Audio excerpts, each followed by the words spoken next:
What is your proposed energy policy? Well, we have to get energy independence in this country. And that means we have to continue to bring oil into play. We have to bring in natural gas, which is at an all-time low in terms of cost. The oil reserves are not as big or bigger than Saudi Arabia or the rest of the world, and that's the reserves that are really accessible.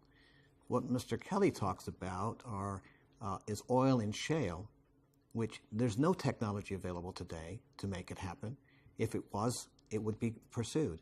What is one interesting, though, about the shale issue is that we have found natural gas, which is much easier to extract from that body.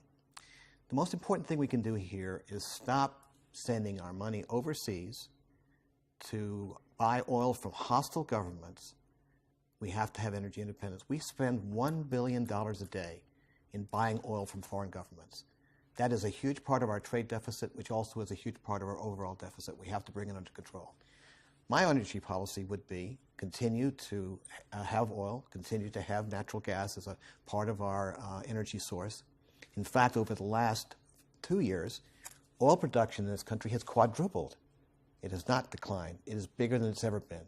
There are literally hundreds of licenses that have been given to oil companies on public land that they're not using. Now, the issue is really, I think, this. We have to have a bridge to the future.